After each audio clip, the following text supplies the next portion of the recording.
This week on Cartoon Dumpster Dive, we cover the movie Atlantis, The Lost Empire.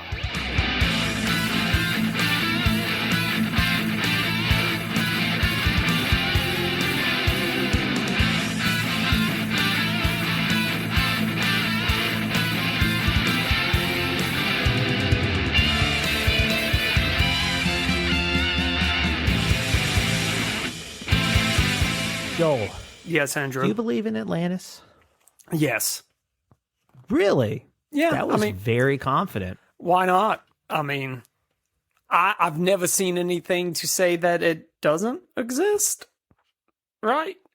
Or, I don't know. It's very, I would say, just because we don't know that much about the ocean, like at all. We know more about space than the ocean, like science That's wild. people say. I don't know how true that is anymore. I learned that fun fact a very long time ago. I feel like I should... CartoonDumpsterDive at gmail.com. Tell me if that fact is still true. I mean, we had James Cameron go down to the Marianas Trench. I feel like if anybody is going to find Atlantis, It'll be him. It's going to be him. And he'll make a movie about it. He will make a movie about it. What's weird is he'll make a movie about it that's completely fictional, and everybody will want to see the documentary. And be like, no, just show us how you found it, man. Yeah. Do you think it's like in the Marianas Trench, or do you just think it's in a place that we can't get to? Maybe it's just like in a place we can't get to, because the Mariana Trench, that's just the deepest trench. Yeah, it's the deepest, but the only person who's been down there all the way is James Cameron. But, we have those other trenches out there. That's true. It's true. I don't know if we just never thought about going down there. I mean, what if there's one trench that is only 1 meter shorter than... Yeah. I mean... that's got to be. That's... I didn't even get a name. Oh. But I mean, I feel like the amount of stuff we don't know about the ocean, if there was an old civilization that got swept up in a giant flood and fell to the bottom of the ocean, dude, at this point we would not know, because chances are it's going to be covered by sand and whatever's on the bottom of the ocean now. That's true. It's probably shifted to like go more underground. Yeah, so like if it was ancient Greece when Atlantis sunk, because that's when we suspect. I do not believe that it was on the back of a turtle, because that's what a lot of people say. That would have to be a pretty big turtle. That's why I don't really small people. I would feel like the turtle would at the very least notice if a city was being built on him. Hey, what you guys doing back there? But the turtle finally caught on and drowned them all. That's it. Yeah, that's what they say. That's like how one of the legends are. The turtle just woke up and went back into the water, and they're like, oh, fuck. Our home. But, I don't know. It's hard to say, but I feel like, I don't know if it's like this, the movie we're about to talk about. I think it was just some Greek civilization. It's probably just got swept away by how powerful the ocean is. If it did exist, we're never going to find any evidence of it if it sank. It's probably like Pompeii, but just instead of a volcano and ash, it flooded. Just water. That seems believable. Yep. Natural disasters be taking out ancient people all the time. They still take out people. Wrong, and you could sneeze wrong back in the day, and you could kill an entire civilization. So. Bubonic But today, plague. we will be talking about Atlantis, the Lost Empire. Atlantis, or the Lost City of Atlanta. Nice Futurama reference. Yep. But, Joel, let's talk about how this got made. So, Andrew, Atlantis, the Lost Empire, was released in theaters on June 3rd, 2001. That was the opening screening at El Capitan Theater out in Las Vegas. Rest of the states got it on June 15th, 2001. Nice. How this all started, though, Andrew, we got to go back in time a little bit. To ancient Greece? Well, not that far. Not that far. Not that far. Back. To 1996. That's not ancient Greece, but it was pretty far back. It is. In a Mexican restaurant in Burbank, California, set Don Hahn, Gary Truesdale, Cook Weiss, and Tab Murphy.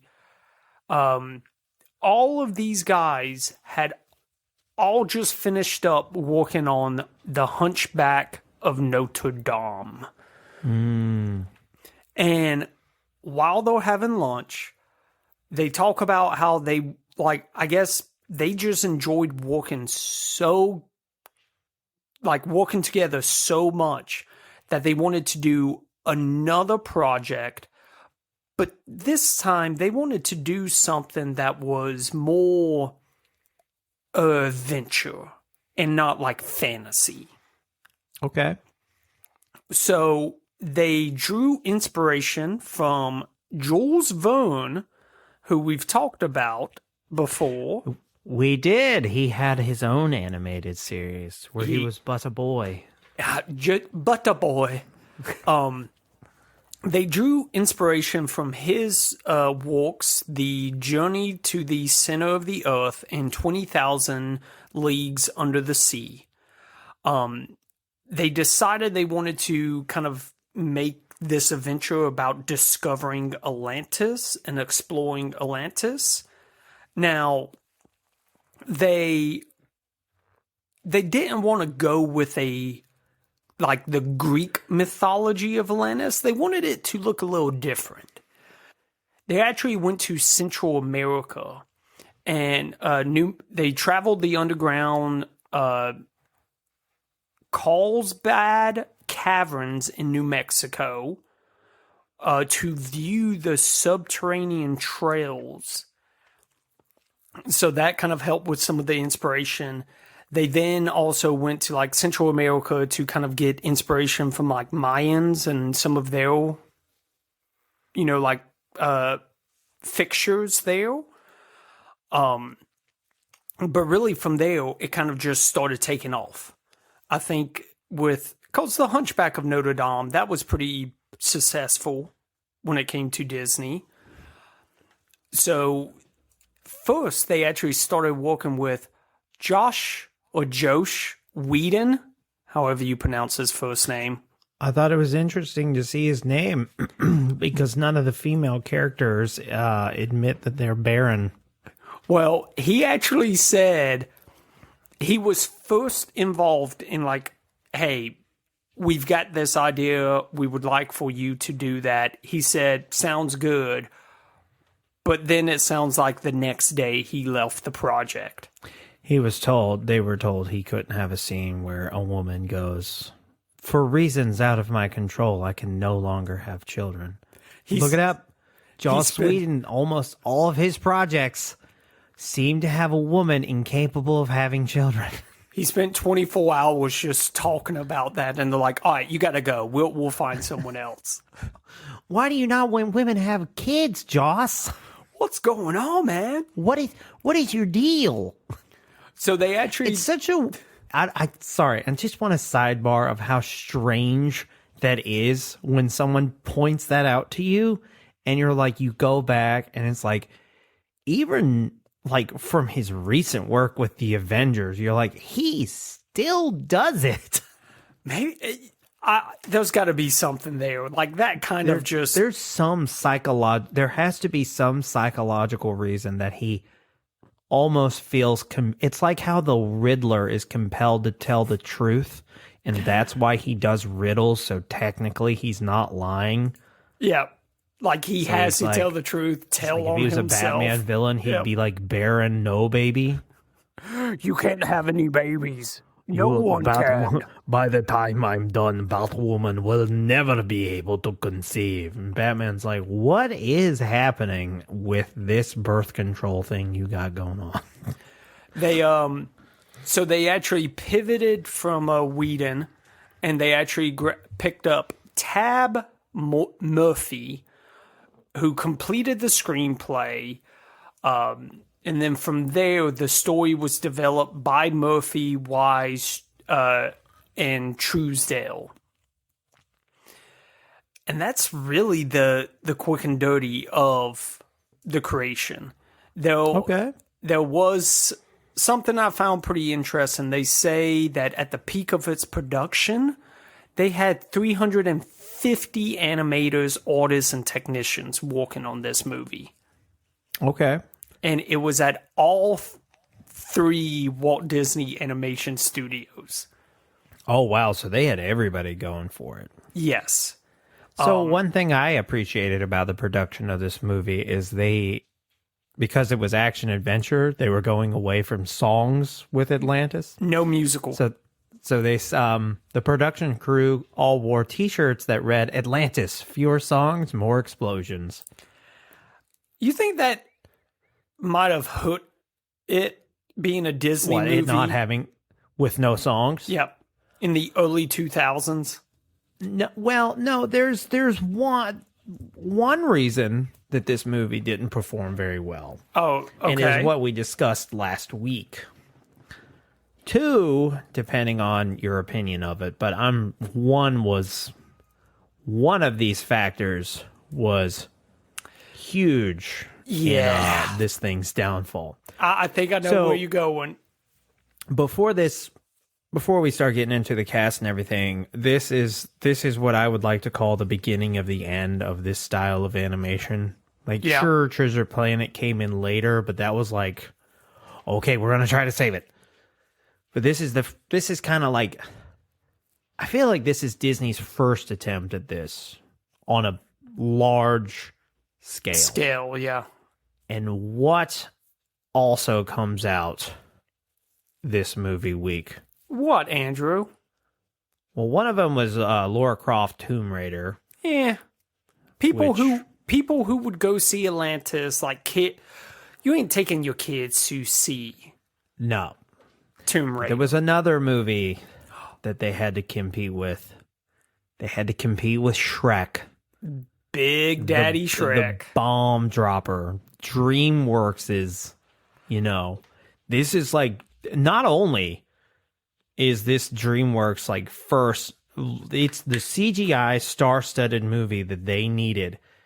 This movie spends a huge chunk of its plot just absolutely taking dig after dig at Disney. Yes. That whole movie is just one giant make fun of Disney fest. Yeah, because Jeffrey Katzenberger, I mean, he made Shrek. He did everything with DreamWorks and Shrek because fuck Disney. Because Disney fucked him over. There's actually a lot of documentation or documentaries and podcasts that have covered like Shrek and stuff like that. Yeah. Shrek is popular enough, it's not going to end up on Cartoon Dumpster Dive. Sorry. But Atlantis, unless you really want us to talk about Shrek, we will. We spent an entire month talking about Inspector Gadget. We'll talk about Shrek if you want. It'll be nothing but fantastic stuff about Shrek, though, because Shrek is great. Let's be honest. Shrek is great. Shrek is great. This movie, Atlantis is great too. It's just this movie is good. Like it was punching out of its weight class when it got into the ring with Shrek, because we didn't know the media juggernaut that Shrek would end up being for like close to a decade. I mean, we didn't start tapering off of Shrek shit till Shrek the Third. They're still trying to bring Shrek back. Yeah, and there's still. You can go to London today to go to Shrek World to get Shrek merchandise. Yep, it's crazy. There was green things everywhere for a very long time. For those of you who were not alive during the Shrek years. Hell, my son has a Shrek hat. Everybody loves Shrek, man. It's great. Everybody loves Shrek the ogre. Anyway, all right. Let's move on. The voice cast, because they kind of had some a good cast. So, for the voice cast of Atlantis, The Lost Empire, we have Corey Burton as Mole. I don't know. They just call him Mole in the series. Yeah. Claudia Christian is Helga. Michael J. Fox is Milo. James Garner is Rourke. John Mahoney is Preston Whitmore. Phil Morris is Dr. Sweet. All right. Leonard Nimoy is Atlantean King. Don Novello is Vinny. Jacqueline Oberus is Audrey. Cree Summers is Princess Kida. And finally, Jim Varney is Cookie. Okay. Fun fact about Jim Varney, he died during his voice recordings of this movie. And the only line not spoken by him is the very last line where he says goodbye to Milo at the end of the movie. That line is done by Stephen Barr, who took over for him also as Slinky Dog, because Jim Varney was Slinky Dog in Toy Story. So, for their other works, we have Corey Burton is Spike in The Transformers, the movie. Cool. Claudia Christian is Commander Susan Ivanova in Babylon 5. Okay, never watched it. Michael J. Fox is Marty McFly in Back to the Future. Just the Easy. easiest one to get out of the way. James Garner is Hindley, the Scrounger in The Great Escape, film from 1963. John Mahoney is Martin Crane in Frasier. All right. Phil Morris is Trainee Foster in Star Trek III, The Search for Spock. Leonard Nimoy, Spock. I'm not doing any other ones. That's all you need. Don Novello is Dominic Abadano in The Godfather Part 3. Very nice.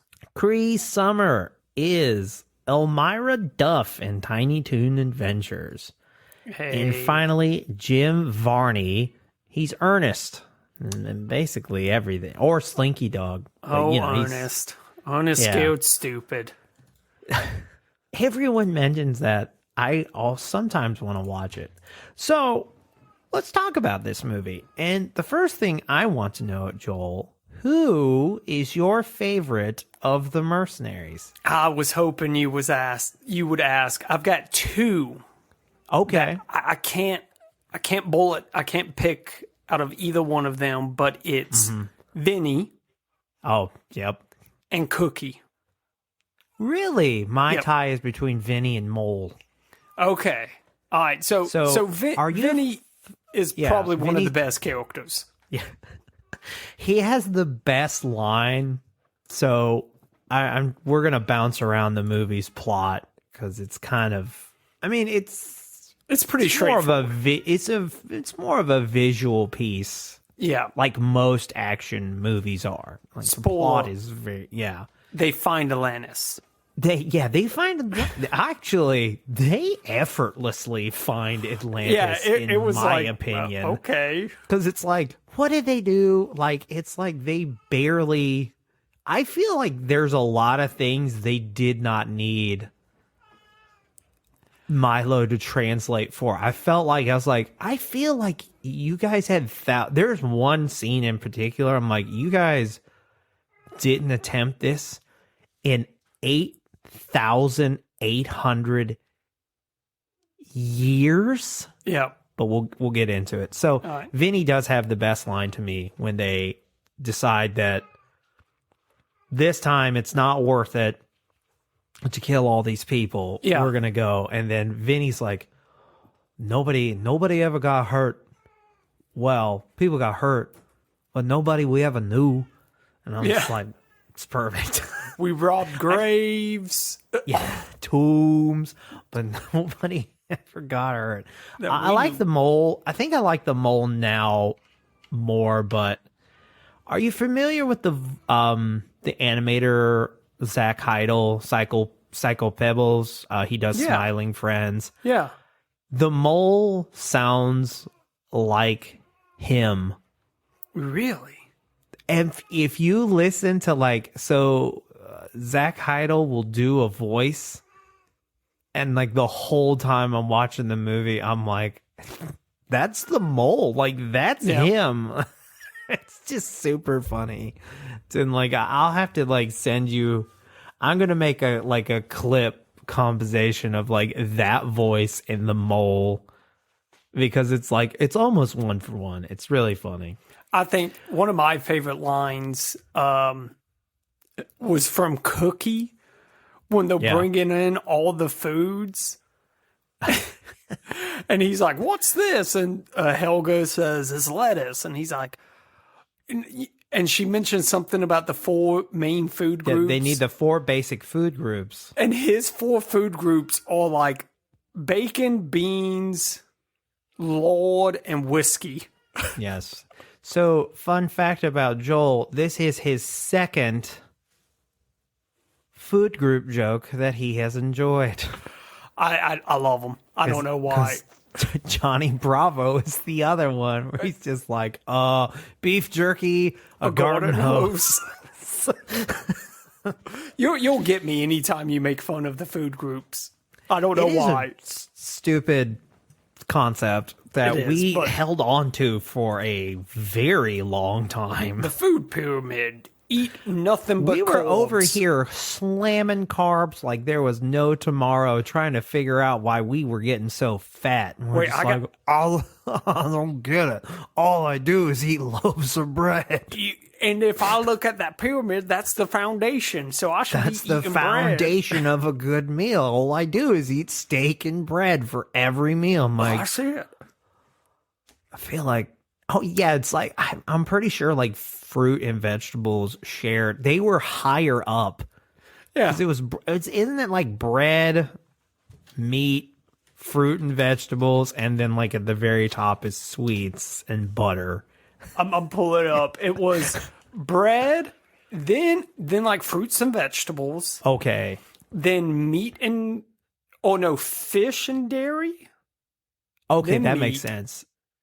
Then your fatty stuff. Like that was made in like the 60s, and then like they tried to do it again, and then it was still bad because they changed it in the Obama administration. They were like, this is the new food pyramid, and it's like, and health experts are like, this is still bad. This is still not good, guys. It's about balance, and you can't fucking show that in a graph. Yeah, because you're going to confuse people and think, hey, you just eat a bunch of pastas. Yeah. So Cookie also has a cool tattoo of this is how you kind of time it. You know, you can date it because it takes place in like the early 1900s. Yeah, there's a few things of a hint of the time period because you spend most of your time in Atlantis. Yeah, like, I'm not kidding when I'm like, they find it like it was nice. They find Atlantis like within the first, I don't know, 25 minutes. It's very fast paced. You introduce that Milo works at a university and everybody's ignoring him, and then he meets a guy that was friends with his grandpa. His grandpa was like a father to him because his parents died. He funds an entire expedition to Atlantis. They find Atlantis. Yeah. Right then and there. Honestly, I don't say that it's that fast-paced because I don't ever feel like the movie was rushed. So there wasn't any, I mean, maybe we could have learned more about the history of Atlantis if we had like an extra 10, 15 minutes, but I felt like everything was paced in a way, and I feel a lot of it was because of the action sequences. One of the the translation error with the Leviathan where Milo's like, oh, it should just be a statue, because that's what they look for. They have to look for a statue of the Leviathan, but it turns out that thing is a giant lobster robot. Yep. That is very good at killing people. I think that part felt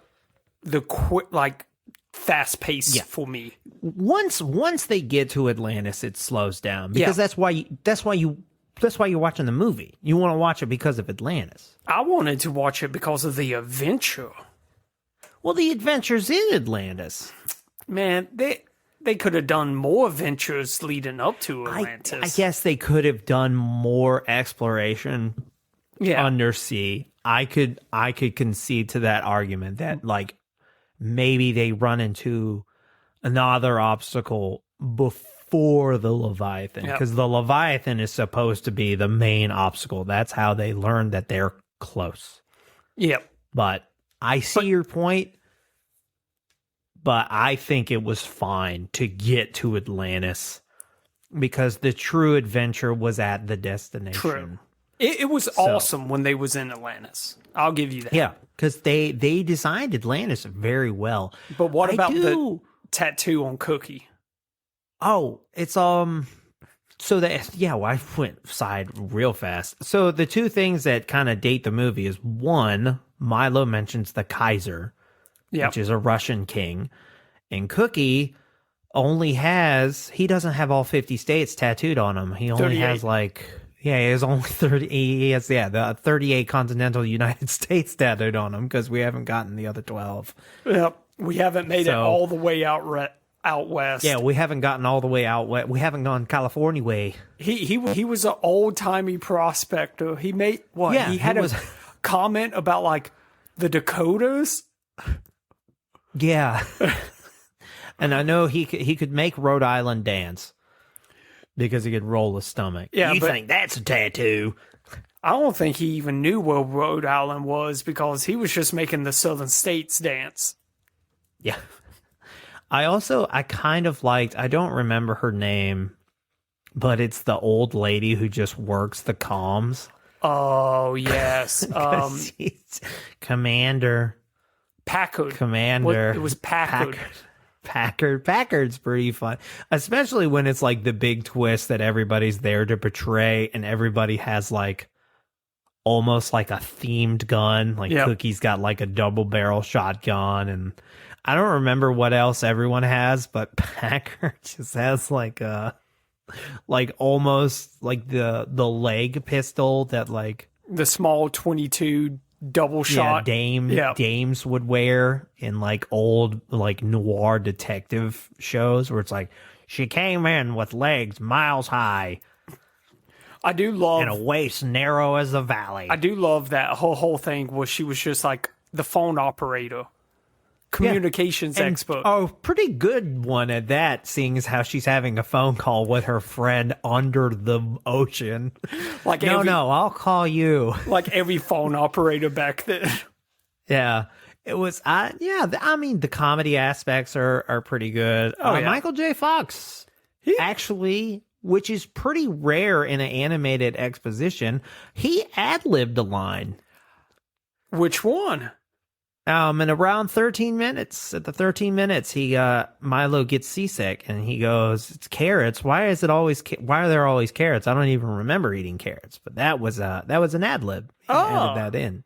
I thought that was good. Which I feel like seems like a pretty frustrating job for the animators, because if you ad lib a line, they gotta, they gotta animate your mouth move. Great, Michael J. Fox. Now we got to do this. Just the animators like, son of a bitch.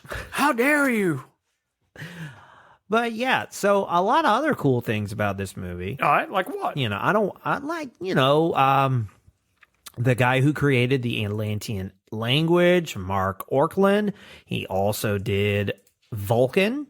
Ooh. And nerd. He did the Vulcan and Klingon language of Star Trek, so that's pretty cool. What a nerd. I wonder if he also did Dothraki. He probably knows it by now. Maybe. And also, the Atlantean language is completely readable.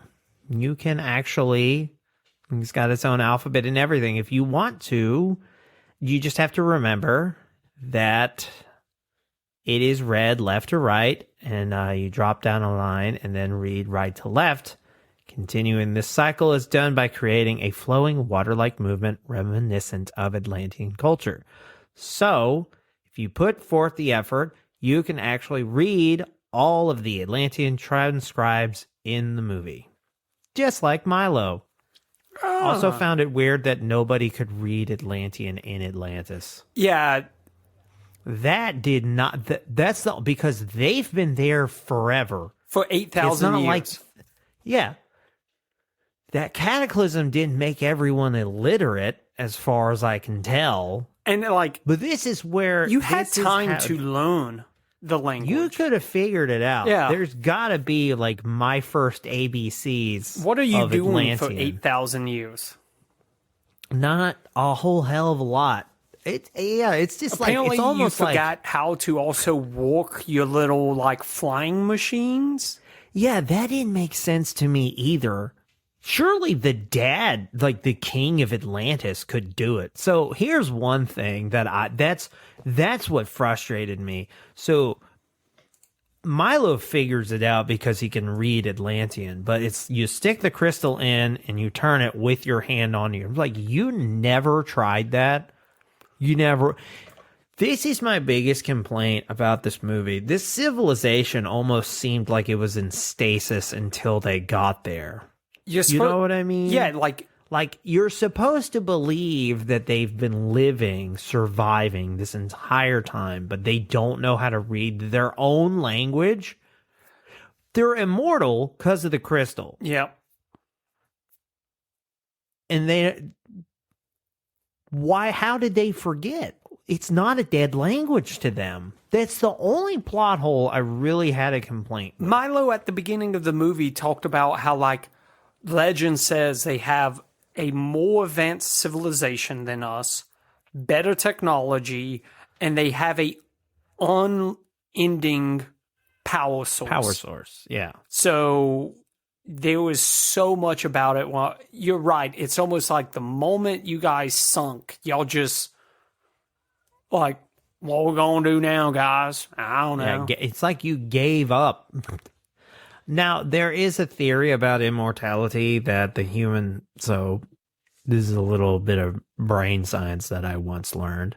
The human brain is not capable of comprehending the infinite, which means our brains have a memory shelf life. And so, because of this, people theorize that if someone were to become organically immortal, they would basically have their brain turned into mush. You would just become a guy who's like, oh, because your brain eventually just kind of, it just can't handle it. That would be the worst version of being immortal. It's yeah. It's like Taskmaster has that problem in the comics because he can remember all these moves. He can't. It's like other stuff is being pushed out of his brain. So he's like, he said because he meets his daughter in a fight who has the same power, and they're just like, he's like, he's like, I really hope I remember you, but I already know that I'm not. Yeah. And you're just like, damn. Sadness.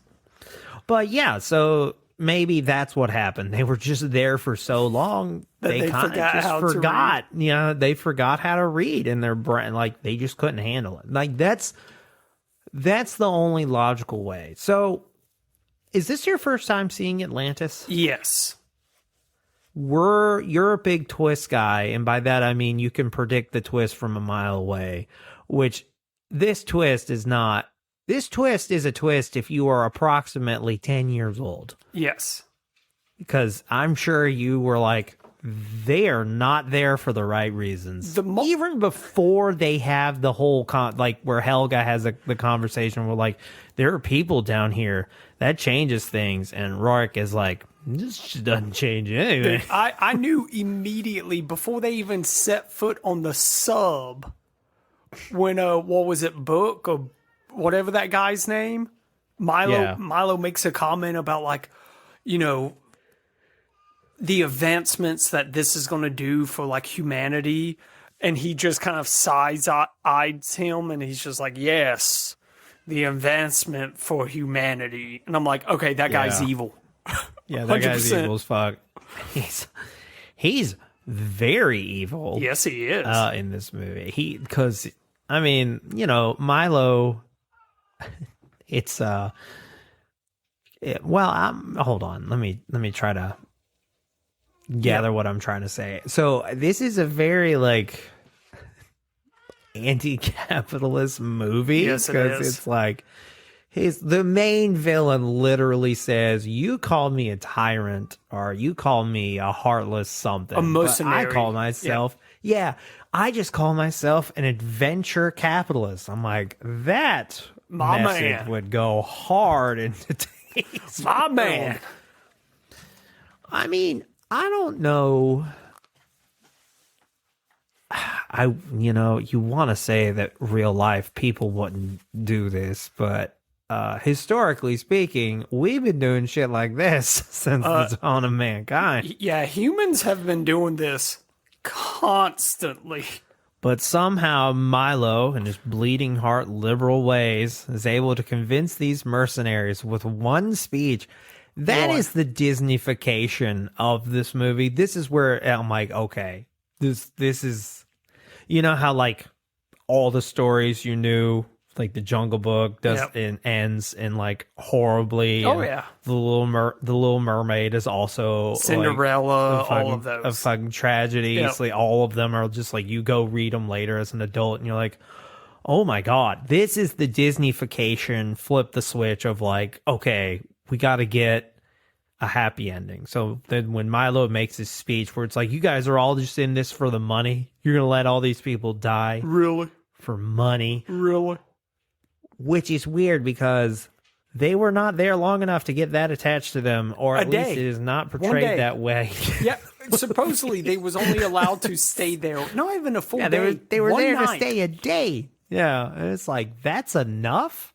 Also, not to side note it, whatever, that scene where Milo just picks up a random kid and puts him on his shoulders, What the fuck? that is fucking weird. Dude, I thought the same thing. I saw that. I was like, hold up. Does he know this kid? What is happening? Yeah, they had no. Maybe there was a cut scene where they have an interaction, because it's like, just because you're with the princess doesn't mean you get to fucking grab random kids. You know what? You know what, listener? You go outside, go to your local park, find a kid around 3 or 4 years old, and just pick them up and try to put them on your shoulders. See what happens. That ain't happening. Don't do that. Not unless you want to get beat the fuck up. Yeah, I'm just like, maybe those parents didn't even know that was their kid, because I'm just gonna guess that Kita, because she's there, her subjects were like, "Oh, he's cool, and it isn't gonna steal my kid." I don't know. Maybe it's because they got us. no. Maybe it's because they're like, "Well, where's he gonna go?"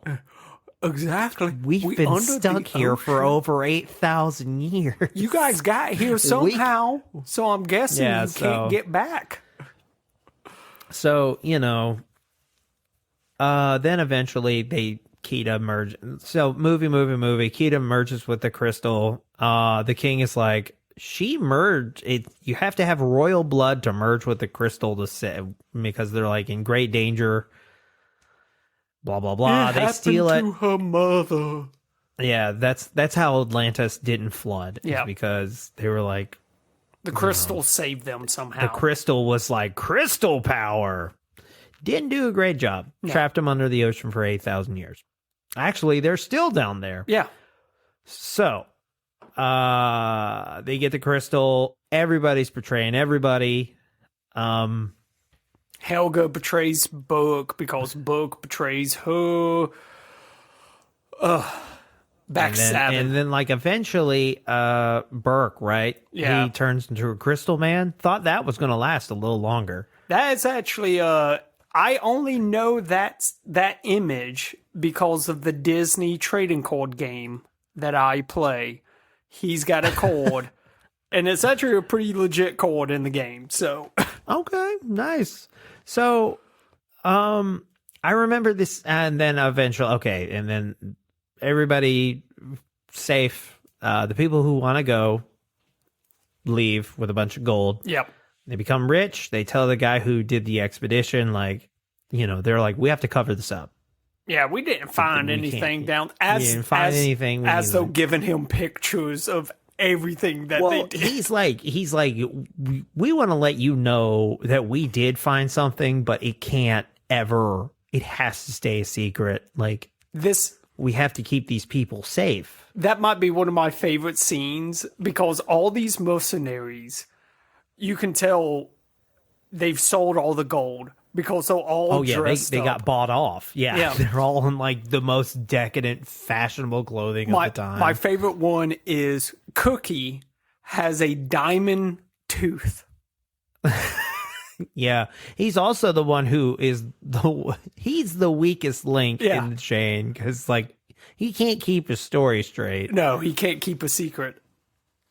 But Milo stays behind, and while this, so unfortunately, Milo stays behind and credits roll. So while this movie did not do well theater-wise, it did make its money back. It had a budget of $120 million, and it made $186 million at the box office. But according to Disney accountants, this was too poor of a box office performance because they thought it was going to do really well. They were going to have an underwater attraction at Disneyland and a spin-off television series.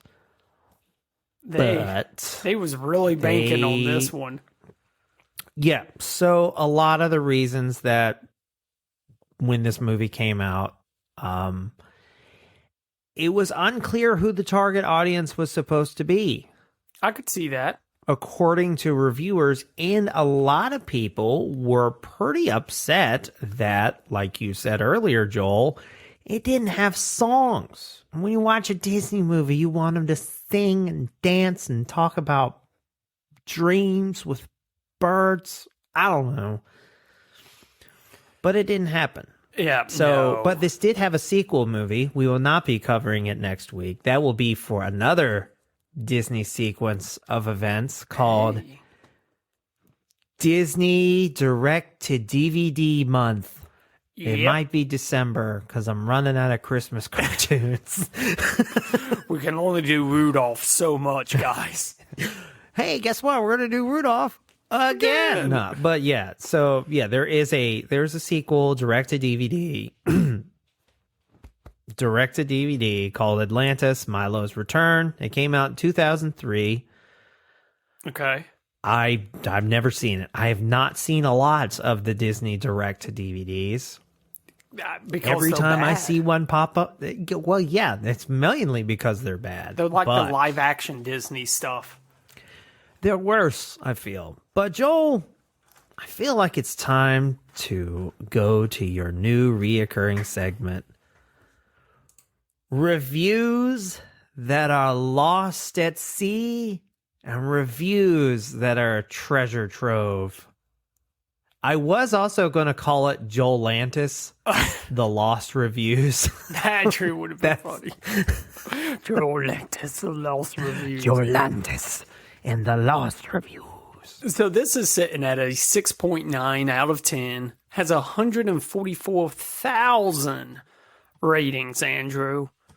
I'm going to start it off with the 1 out of 10 for the week, titled Well Animated and Politically Correct. Comes from... I don't like the way that was worded. It comes from... Even though I agree. This review was posted on June 15th of 2001. So that means this man saw this in theaters and then immediately went and posted a review on IMDb because this thing came out on June 15th. Wow. He had thoughts he had to get out. He didn't even, this was before smartphones. I know. He's like, I got to get to a computer and tell someone about this. My internet cafe, went down to my local internet cafe. His username is Magnum PI too. Okay. So it goes, one of Disney's best animated flicks yet. Maybe it's just me, but I could not fail to notice the political undertones. Capitalism bad. Military bad. Guns very, very bad. Mysterious blue lightning bolts that kill? Okay. Too bad Disney couldn't have casted George W. Bush or Rush Limbaugh as the voice of the bad guy. James Gardner must have been the third choice. Wow. This is a very political review. The way you read it made it sound like he was being sarcastic, though, which is kind of funny. I kind of feel like maybe he is. That's the way I took it. But this guy tried to write for Bill Maher later in this life. might be one of... Yeah, there you go. This might be one of my favorite titles of a review we've ever had. This is a 10 out of 10 titled 9 out of 10. Why didn't you just pick 9 out of 10? I don't know. Atlantis, The Lost Empire is one of the best movies ever in the year of 2001. Just like Monsters Incorporated, the discovery of this movie is perfect. The characters are excellent and the whole movie is plain perfect. Amazing and nice. Well, yeah, it is amazing and nice. Yep. But I guess I have my issue. I mean, well, let's get into closing thoughts. I mean, I have my issues with this movie, but none of them really take me from it. I don't. You know, I love this movie. Yeah, and like I think it aged really well. Oh no, the animation in it is beautiful, and I think you're right. Like this movie does have some problems. Like there are plot holes. There are, in my opinion, there's like some kind of pacing issues at the beginning of the movie, but it's still a very enjoyable movie to watch. Like, absolutely. The faults of this movie is not going to make you hate it. You'll actually just like the movie for what it is. What are your thoughts, Andrew? I mean, you already said you love it. Yeah, I already said them. But yeah, I believe that wraps up Atlantis, The Lost Empire. Oh, it's all on Disney Plus. Oh, yeah. Shocker. But if you would like to give us a plus amount of money... Oh, I didn't know where it's going with that. You can go to patreon.com/cartoondd. There we have the $5 tier. It will get you stickers and pins mailed to your door, access to extended audio episodes, access to bonus episodes. You can be a part of our Discord because of the Patreon, where you can go to the mega request that shoots your request to the top of the list. You can send a regular request by going to cartoondumpsterdive.com, and then you can visit our store and buy a shirt or stickers. And I think I made coffee mugs not too long ago. Ooh. We are Cartoon DD on both Twitter and Blue Sky, and Cartoon Dumpster Dive on all other social media platforms. If you are listening to this on YouTube, please like and subscribe. And if you're not, we appreciate a 5-star review on the podcasting platform of your choice, so this podcast doesn't become a lost empire of its own. Nice. Thank you. Have a great rest of your week. See ya.